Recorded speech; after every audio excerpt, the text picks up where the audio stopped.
Amateur Traveler is in its 20th year now, but can you imagine if I had people on the show who had never been to the destination, but had just read about it or seen a movie about it? That wouldn't make any sense at all, and you wouldn't listen. We all know how important it is to receive advice from people who know a destination to get the most authentic local experience. And a great option for experiencing this is Explore Worldwide and their authentic small group adventures, led by local tour leaders, perfect for solo travelers who want to meet like minded people with a desire for adventure. I'm often an independent traveler, but two of my last three trips were with small group tours because they organize everything and it's a lot easier. If you want to recreate the tour I did to Malta, they have a Malta and Gozo Discovery Tour. I'm intrigued by one of their tours called A Taste of Sicily. The company again is Explore Worldwide, and visit exploreworldwide.com to learn more. And thanks to Explore Worldwide for sponsoring this episode of Amateur Traveler. Amateur Traveler, episode 827. Today, the Amateur Traveler talks about wildebeest and zebra, lions and leopards, bee eaters and pratincoles as we go on safari in Tanzania. Welcome to the Amateur Traveler. I'm your host, Chris Christensen. Let's talk about Tanzania. I'd like to welcome to the show Jane Horlings from Capistrano Beach, California. Also, you can find her on Instagram at Bioprof. But Jane has come to talk to us not about Capistrano Beach, but about Tanzania. Jane, welcome to the show. Thank you. And what's your connection with Tanzania? We went this last summer of 2022 for the second time. We had gone about 9 years ago, and we've been on several safaris since, but we wanted to return to a country that we wanted to visit some of the same places, and then there's so much new to explore, and we did a little exploring in new parks on this trip as well. Okay. And when you say parks, this is going to be about a safari type trip, or a safari type of vacation, which is how many people are experiencing Tanzania. If you go way, way back in the archives to the first year of Amateur Traveler, you can find a trip that I did that it's in two parts, two episodes, one that's more of a volunteer trip and one that's more of the parks. And we've done several other safari type experiences in Tanzania since. But it was time to do it again.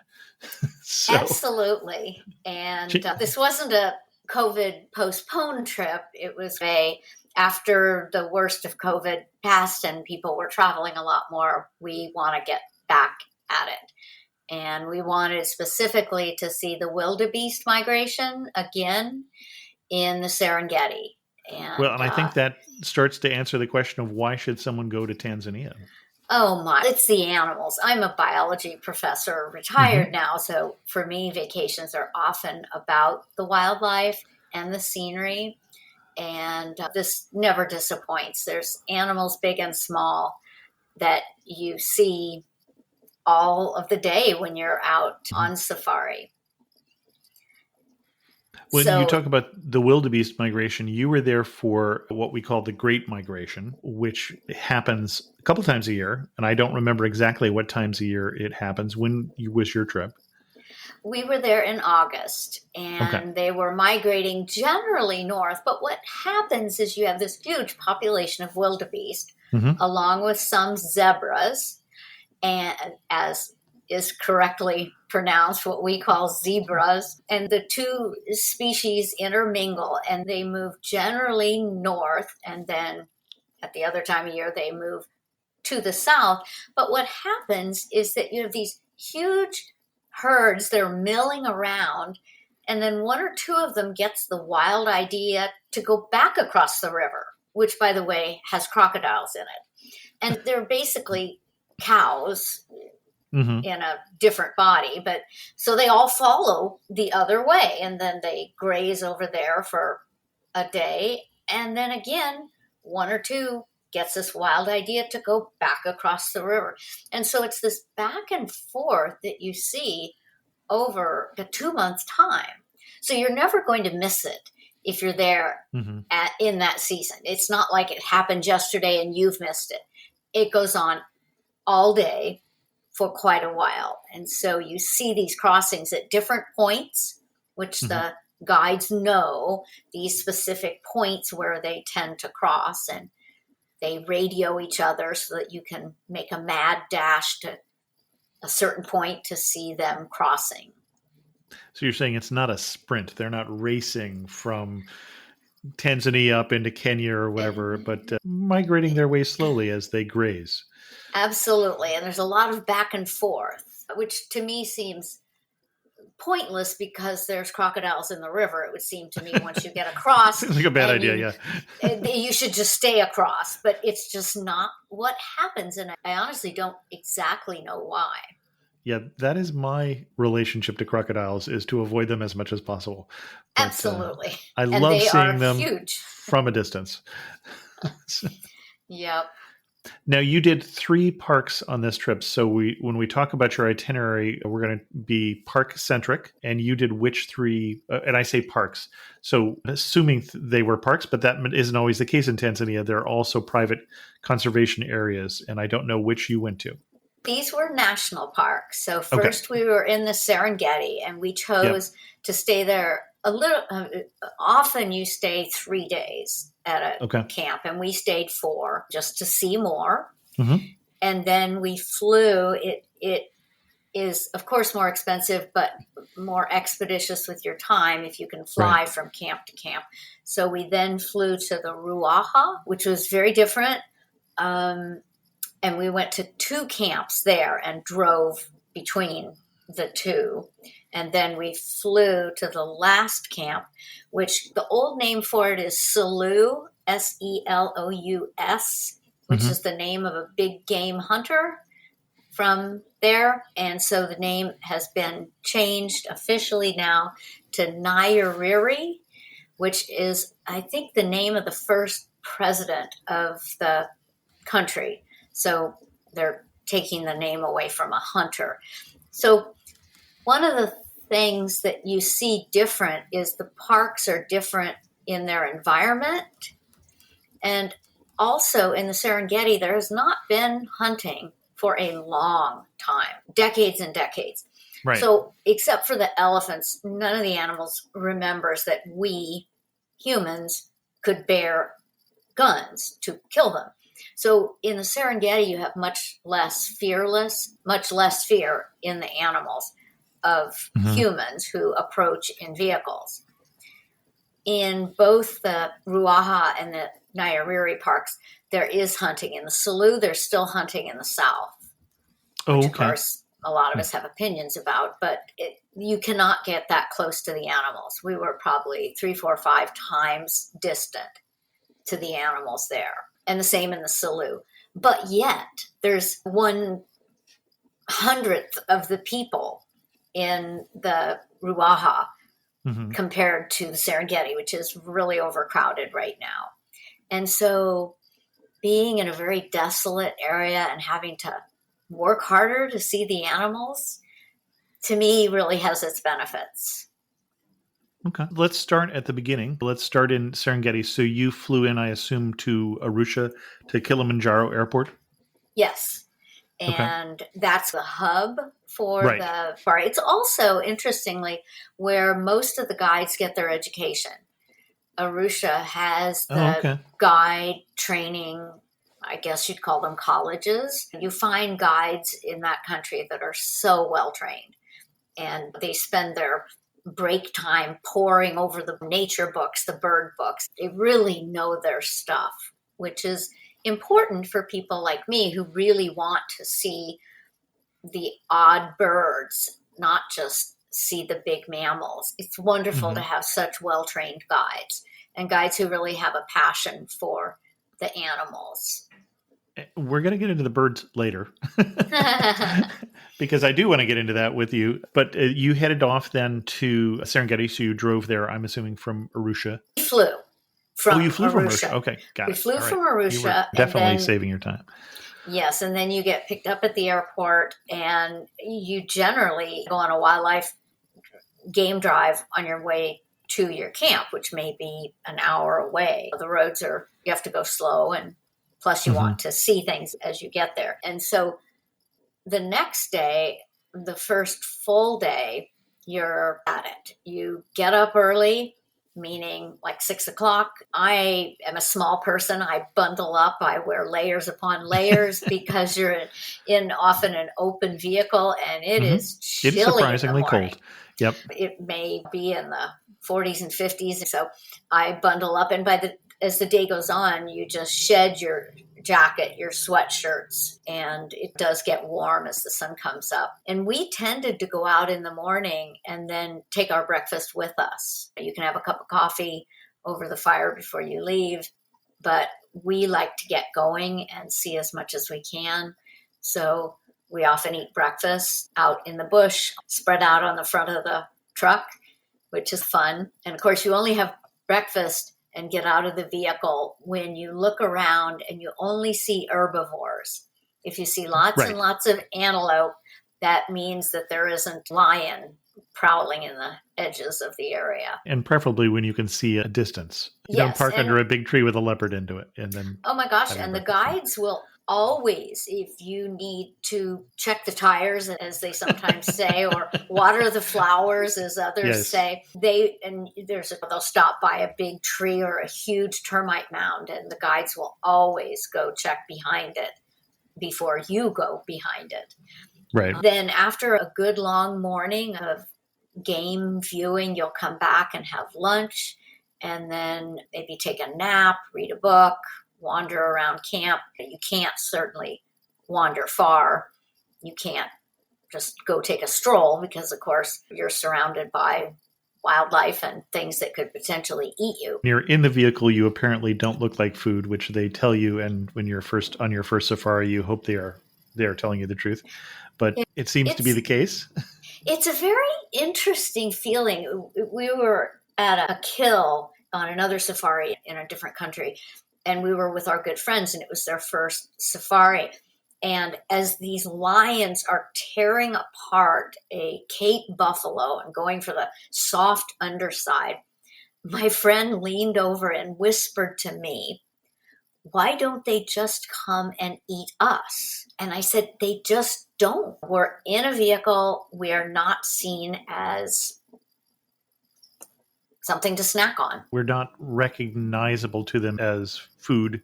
But if you get out of the vehicle, you start getting a little more recognizable. Absolutely. That might be tasty. Yeah. Yes. Well, and you mentioned watering the tire, checking the tires, which is exactly the phrase that I've had multiple guides use. When we're in the Serengeti, I think this is one place of the 3 parks you've been to where many of us have a mental image of the savannah. And we're not staying at a lodge, and you don't just pull back to the lodge and use the flush toilets. You're out in the bush the whole time, including the camp, although the camp is sophisticated bush at this point. Yes, isn't it interesting? You're in the savannah, you see these sunsets with maybe an elephant silhouetted from your camp. You're surrounded by this nature and beauty. But in the camp, we were in a tented camp. The tents are set up for you with a bed and a nightstand. And we did have flush toilets. Okay. But when you want to take a shower, or when you come back to camp after the afternoon drive, they'll say, "Do you want to take a shower?" And my husband and I often say, "We'll just get one." Not that we're taking the shower together, which would be hard given the water pressure, but we only use about half the water. So they will bring hot water and they hoist it up with a pulley system. So it's over your shower stall. And then you turn on the water and out comes perfect temperature water for your shower.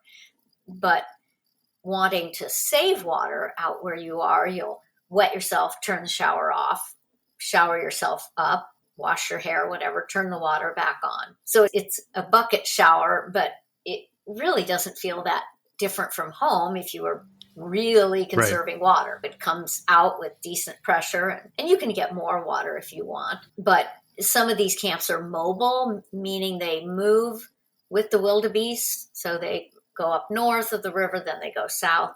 And so the camps are set up so that they're not plumbed with plumbing and such. So it's an odd mix of roughing it, yet being treated so well. In the nighttime, when you go back to your bed, some camps will put a hot water bottle in your bed because it's chilly. Just these little treats are very special.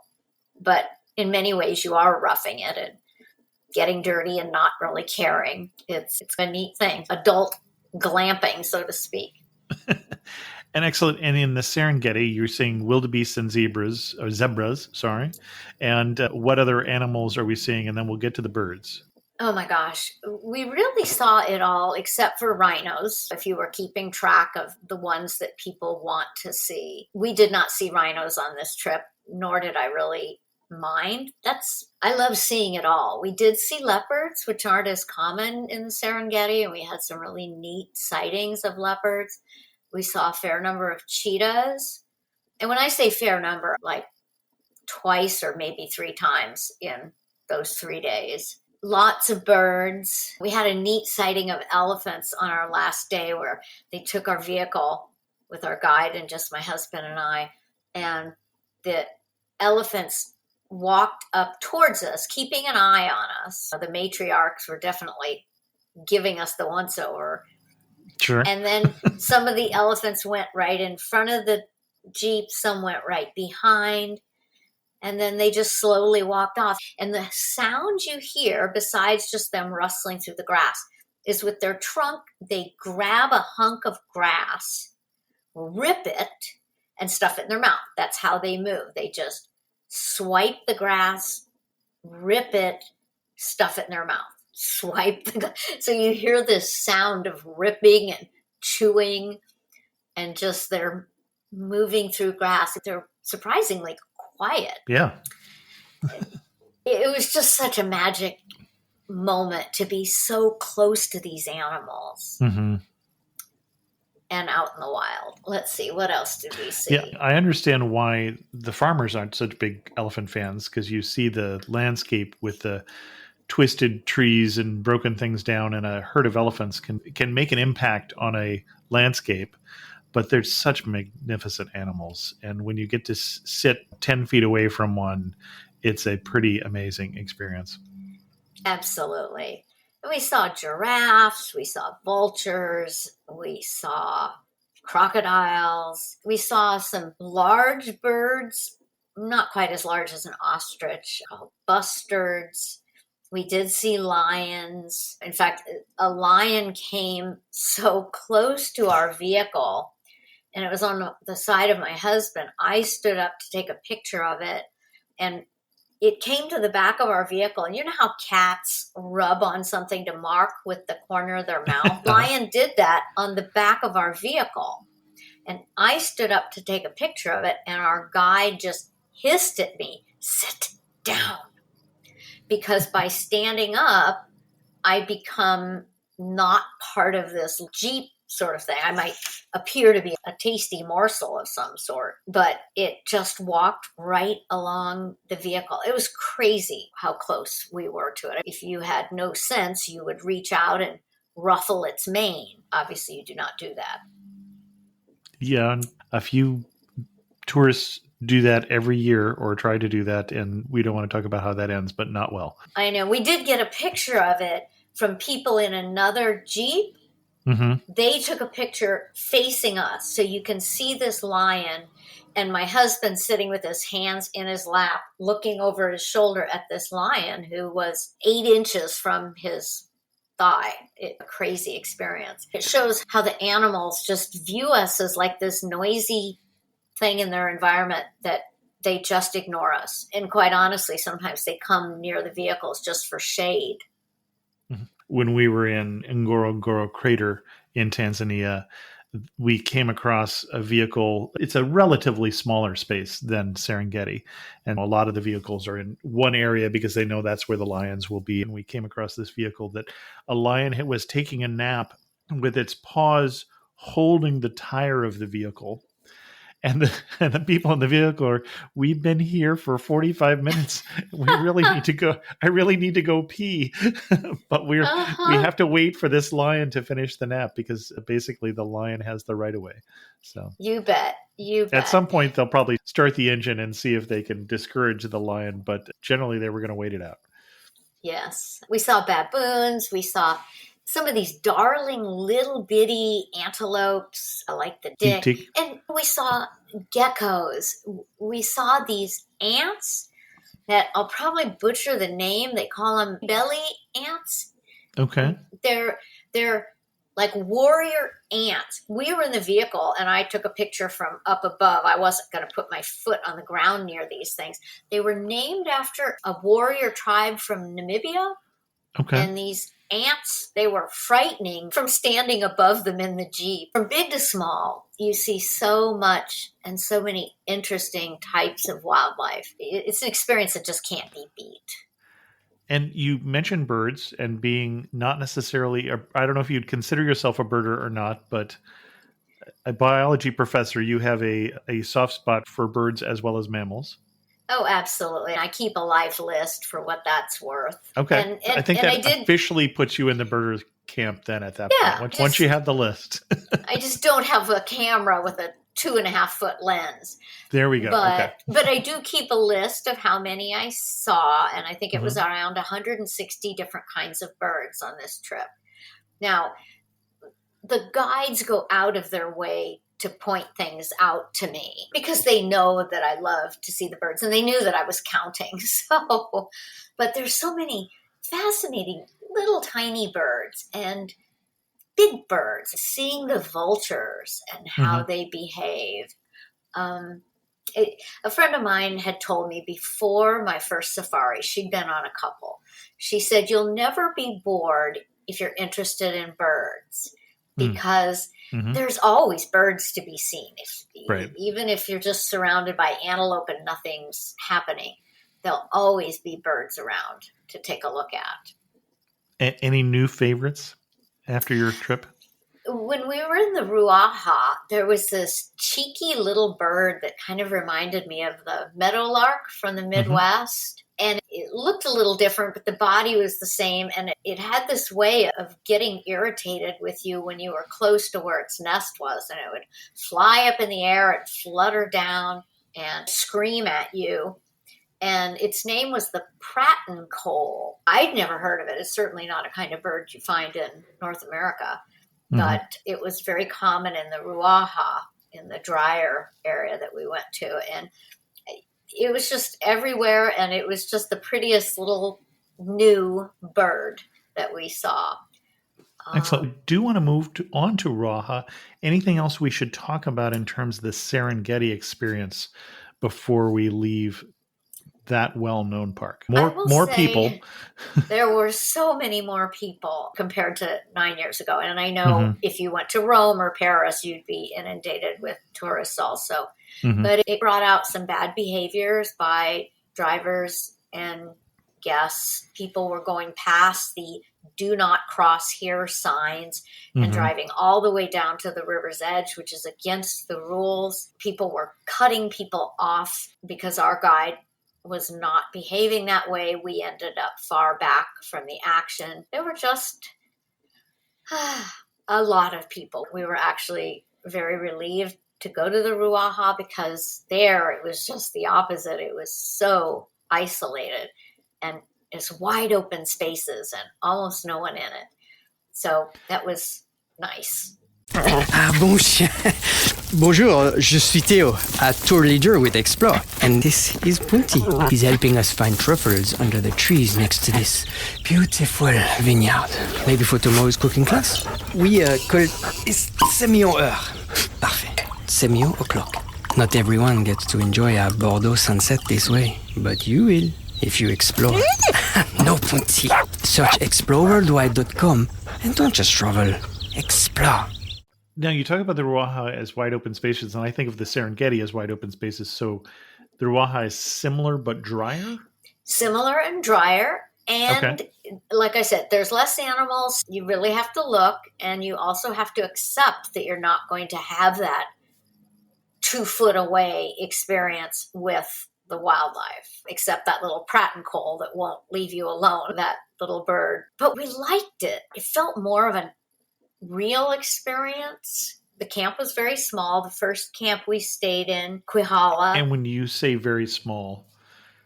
Maybe 8 tents. Okay. And again, we were in tents. And I have to say, one night we'd seen a lion near camp and we'd seen elephants near camp. And in the middle of the night, I was awakened by a roaring and then a trumpeting. And so in my mind, the lion roared and grabbed the baby elephant and the mother was trumpeting. That's what happened in my mind. I found out later that elephants make that roaring sound. Some people call it rumbling.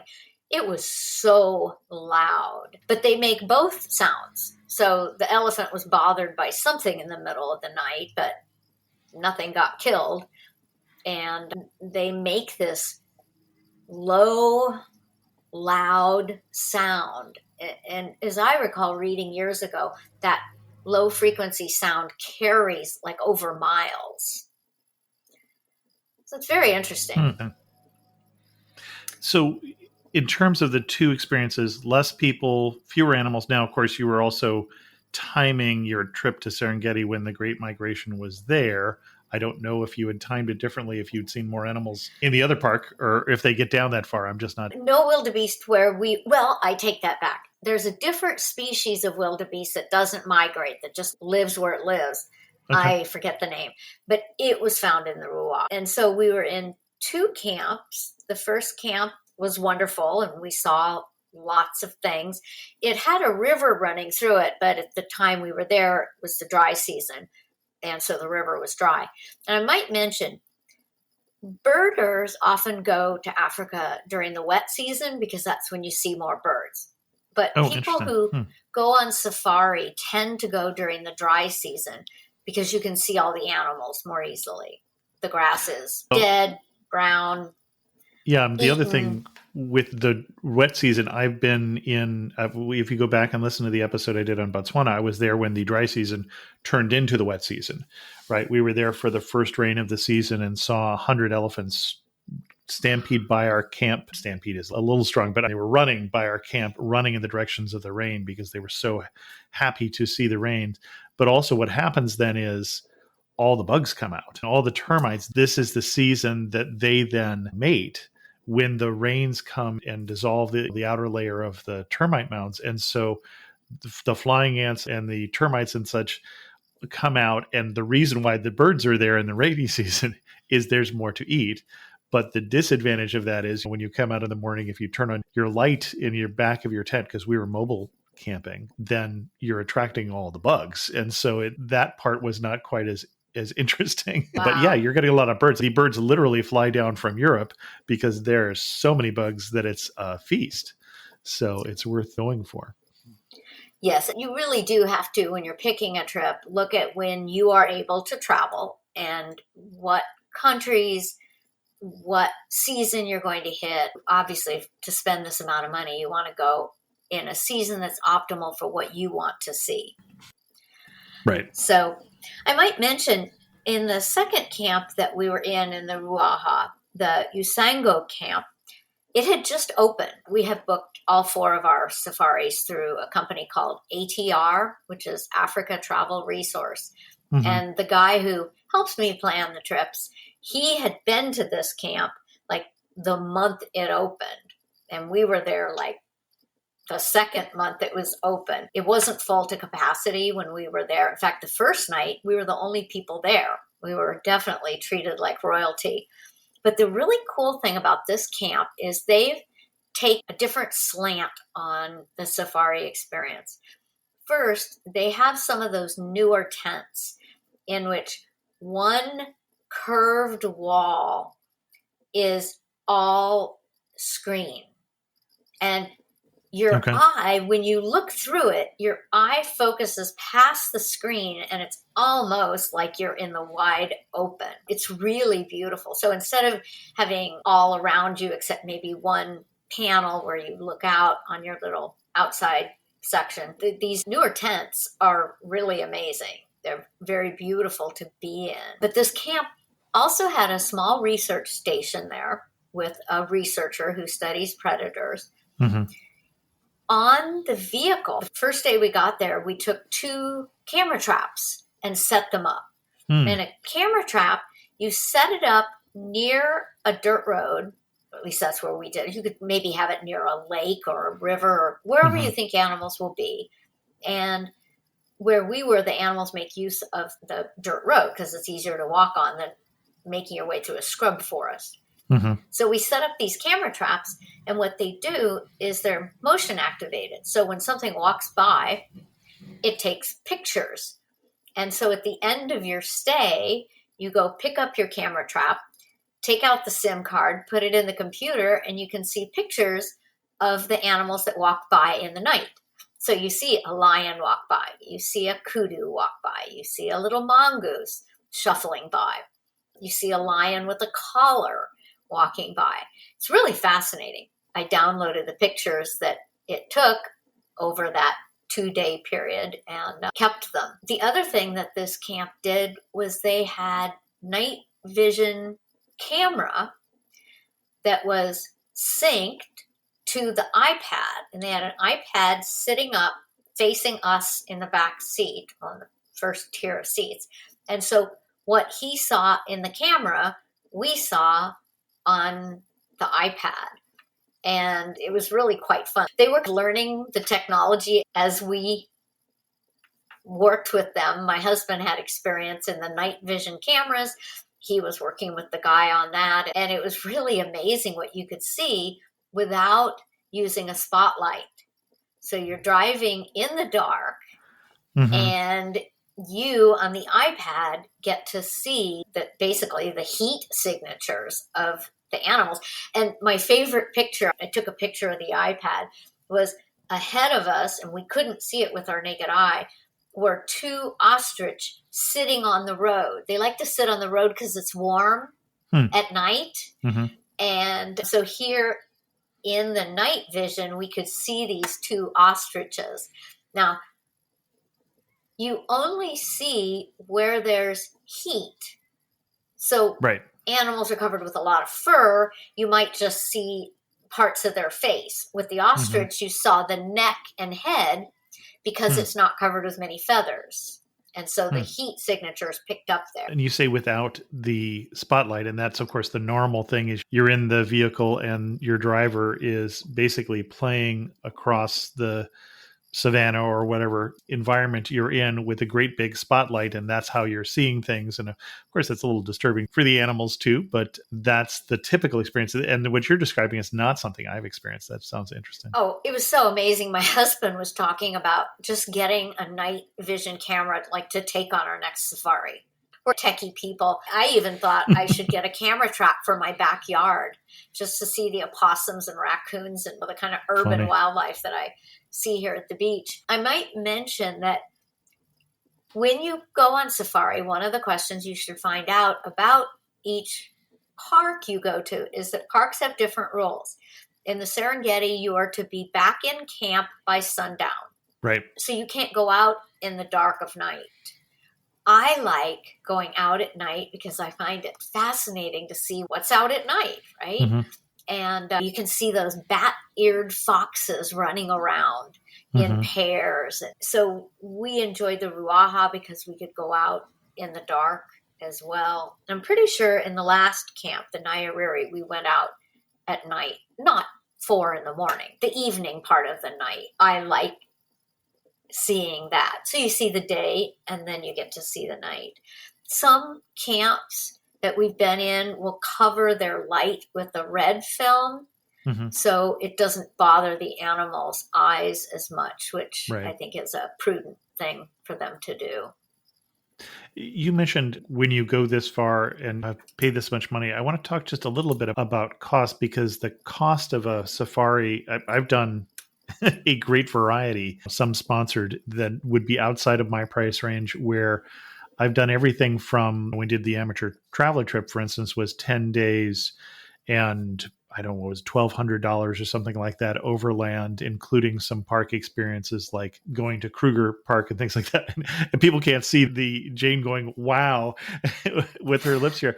So I've done that. And then also do the mobile safari, which is something like $300 a night. Or I've been in places where each individual night in this very posh camp is $1,000 to $2,000 per night. And so there is a range, and you get something obviously at different ranges. And when you fly versus drive, for instance, you save time and spend money. And any other, in terms of tips for people, in terms of when they're trying to price out what they're going to spend or making decisions about what makes sense, places where you were glad to spend the money. For instance, it sounds like flying, that made sense. We planned this last trip like money was no object. It was our most expensive safari. I have a chronic back injury, and so for us, less of a long day driving from point A to point B, which then lands me there aching. It's worth the fly. Well, especially if part of that is off-road, that off-road driving and a bad back is not a good combination.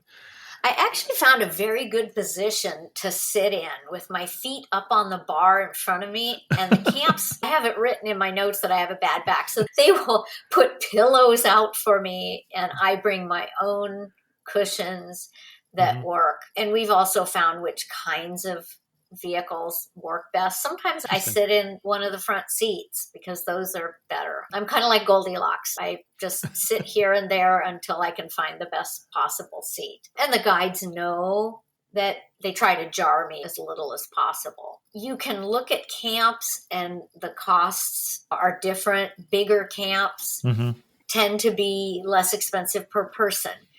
We like little camps because of the one-on-one you have with the guide. We have not gone with the bigger providers like Oat Travel. I know friends who've gone. Okay. Isn't that the right name? Overseas Adventure Travel. The only issue with going with a big group is that you'll be perhaps in the middle of the vehicle and you're trying to take pictures and you just don't get as close to the animals. So and you say the middle. So I don't think we've drawn this for people, but a typical safari vehicle can hold, say, 8 people. The driver, one other person in the front who's the lucky one, and then 3 behind them with 1 in the middle, and then 3 behind them up a little more, again, with 1 in the middle. And except for those 2 middle spots, all the rest are great. But you're still, maybe the lion's on the right and you're on the left. That is true.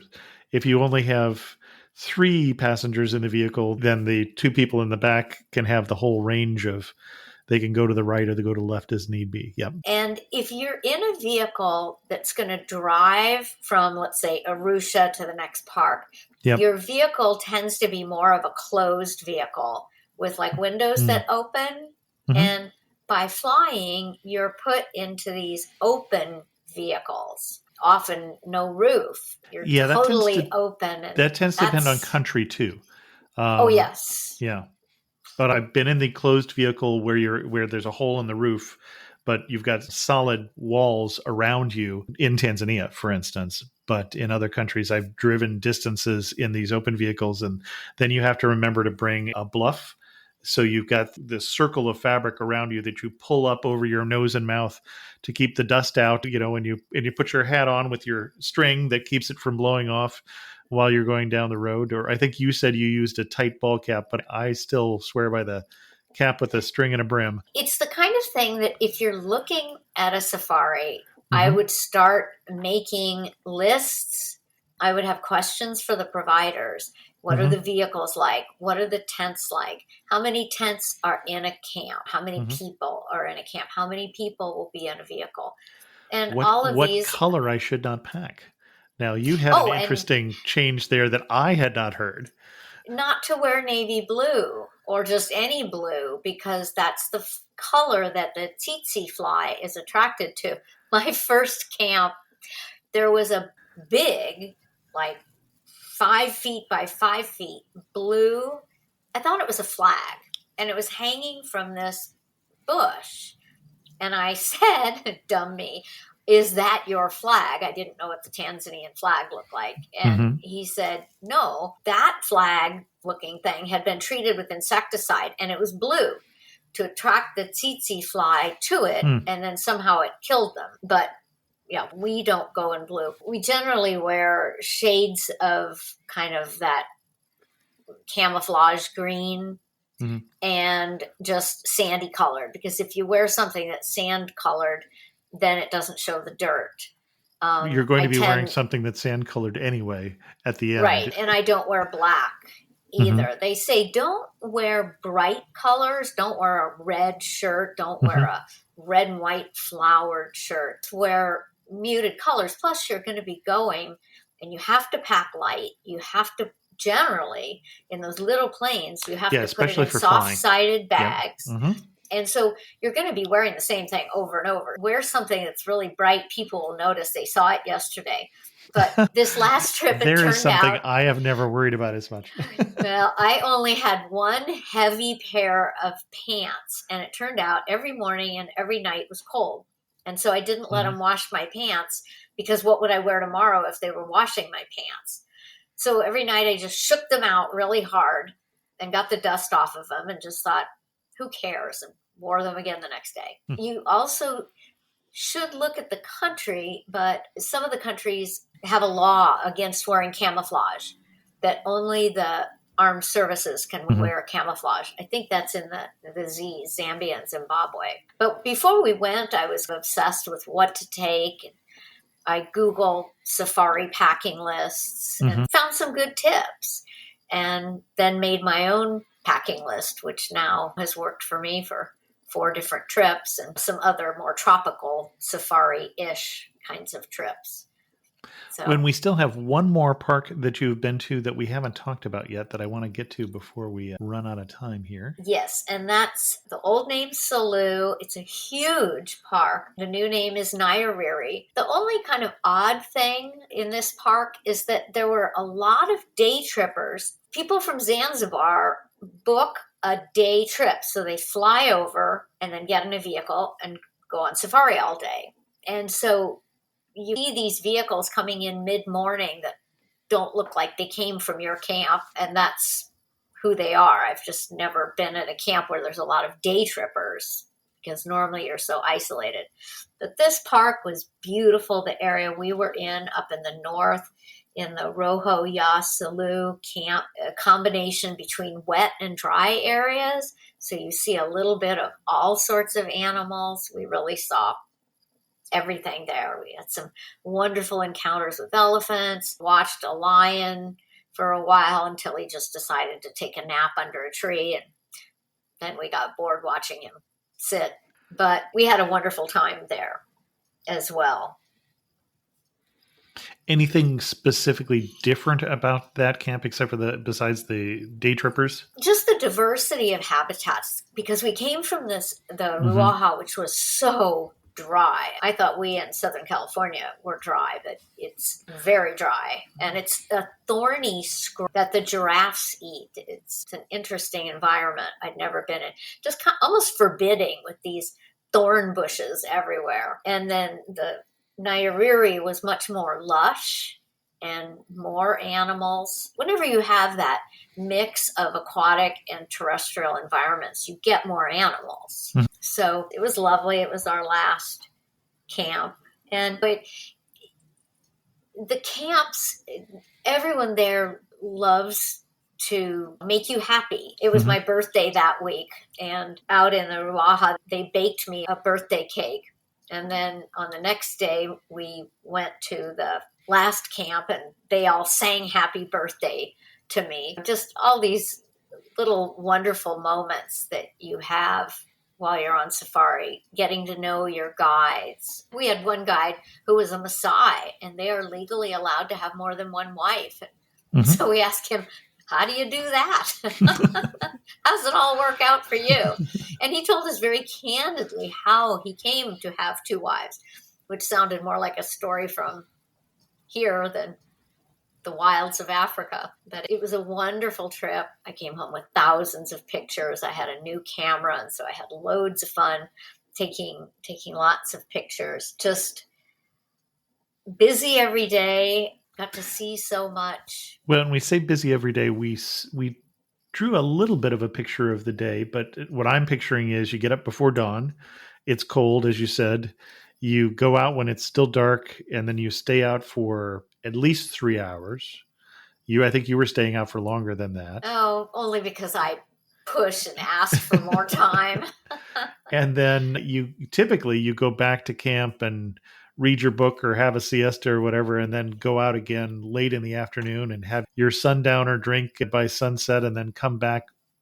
You're saying a lot of places don't want you out much past dark, so it depends on where you are, whether you go out again later or can, but that's what your experience was? Absolutely. Mm-hmm. And I will say often at the midday siesta time, my husband would take a nap. And interestingly, I did something then I never normally did. Typically, I would read a book then. I'm not much of a napper. Every camp we went to had Wi-Fi, which that surprised me. Blew me away.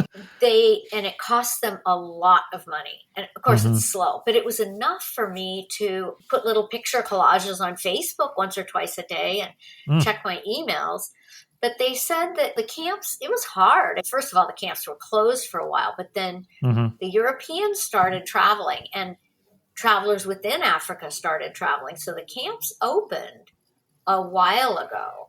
And there was a lot of isolation for the staff. And so we were told that the development of Wi-Fi at all of the camps we were at was as much for the people who were isolated there in the camps, because you may work at a camp for months at a time. Right. So that was kind of a surprise. Now, don't bet on that at any camp you go. And I think guests certainly like it to be connected to some degree. Some do and some don't. Some appreciate the forced isolation. I'm sorry, I couldn't check my emails, boss, but some of us really do like our connectivity. And it wasn't everywhere. In Usangu, it was up at the research station, so I'd go sit up there and do some things. But still, when you're doing what they call bush TV, which means staring at the fire in the campfire at night, you don't have everyone sitting and staring at their device like we often do at every other get-together. People are there talking to each other. You get to know people from other countries. We just had made some fast friends, quick friends, right? You have a breakfast with someone, and by afternoon, you're airdropping pictures back and forth. It's neat to meet the other people that you see in the camps that are just from everywhere. Excellent. As we head towards wrapping this up, Jane, anything else people need to know before they go to Tanzania specifically? Oh, here's one. They have outlawed plastic bags. Oh, okay. And normally I take snacks for vacation. I just like to have some dried nuts and that sort of thing. And of course you have to check the country to see if you can bring in snacks. I always just Google what the restrictions are for any country we go into. But my thing then was, how do I bring in some almonds if I can't bring in a plastic baggie? So I use at home the reusable kind, the real thick ones that that you just wash out and then you reuse. So I use those. But I didn't know if they'd look through our bags, but on the airplane, they said, do not be seen carrying a grocery bag of any kind. But I made sure nothing was even in our bags in a baggie of any kind. So that was an interesting thing. They have told us that they're going to outlaw plastic bottles in the country. Yeah, that's a big problem in many places. Yes. But I noticed that when we were in Arusha, which is a big town, nothing like Dar, but it's big, there were not the strewn plastic bags all over the countryside that you see everywhere else on earth. So that decision has made a noticeable difference in the trash that you didn't see. Excellent. As we wrap this up, you were standing in the prettiest spot in Tanzania. Where are you standing and what are you looking at? I think it was a time we were by this little creek and there was a leopard in the tree, and there was just our vehicle. So there weren't a line of cars looking at it. And it's just the green of the tree and the beautiful spots of the leopard, and just behind rolling hills as far as you can see of that kind of golden grass. Mm-hmm. It was just a magic moment. And that leopard just stayed there, and we didn't radio anyone else to tell them to come. We just sat and enjoyed the moment with this animal. That was so beautiful. Excellent. Bonus question, 160 birds, favorite 3. Oh gosh. The Pratt and Cole was my new favorite bird, and I'll send you a picture of that. I love the bee eaters. If you don't know what a bee eater, they're like a rotund hummingbird, and they eat bees. They're very quick. Mm-hmm. And there's different species, and they're all beautiful. And the roller is found through southern Africa, and it's beautiful. And it has this mating thing where it rolls through the air, flies up high and rolls down. I've only seen that once. I have not seen that. Okay. Beautiful bird. Excellent. One thing that makes you laugh and say only in Tanzania. When you say, how long till we get back to camp? And they say, 20 minutes. And an hour and 40 minutes later, you're rolling into camp. Little different sense of time. Yeah, okay. That's okay. And if you had to summarize Tanzania, especially a safari experience in Tanzania, in 3 words, what 3 words would you say? Beauty, wildlife, and relaxing. Excellent. It's a very relaxing vacation. Our guest again has been Jane Horlings. And Jane, thank you so much for coming on back on Amateur Travel. I say back on Amateur Travel because we have to record this one twice. I feel like I've been saying that a lot recently, but we've had some technical problems. And thank you for your patience with that. And thank you for sharing with us your love for Tanzania. Thanks for having me. I'd like to thank the patrons of Amateur Traveler who help support the show financially. Just got off the monthly Zoom call with some of the patrons of the show. Always a good time. Some of them much more widely traveled than I am, so I always enjoy it. If you're interested in supporting Amateur Traveler because you've had a great trip because Amateur Traveler helped, go to patreon.com/amateurtraveler and learn more.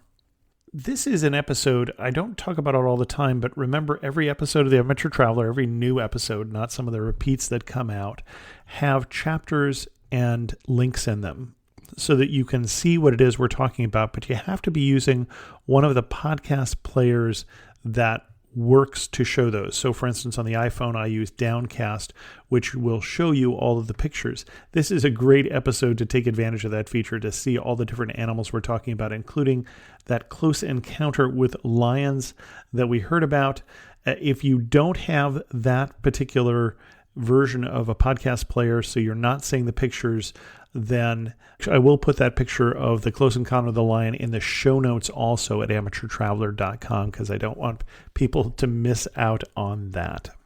And then the other reminder on pictures and links on chapters is that they're only in the show for sure, guaranteed for the first month that it comes out, or in the Patreon version forever, because once I do inserted ads, which I do in the older episodes, that unfortunately conflicts.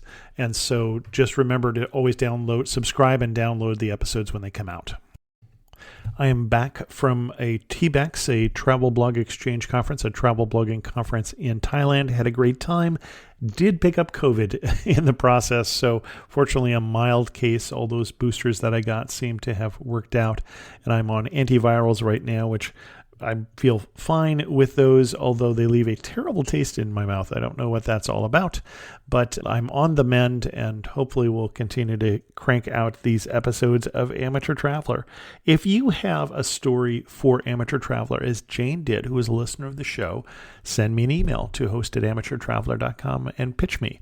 Pitch me why we should have you come on the show and talk about that destination. For more information, go to amateurtraveler.com/pitch host.me to learn what I'm looking for.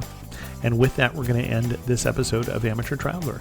If you have any questions, send an email to host@amateurtraveler.com, or better yet, leave a comment on this episode at amateurtraveler.com. And thanks so much for listening. I got to see one more cathedral. I got to sit in one more cafe. I know that I should be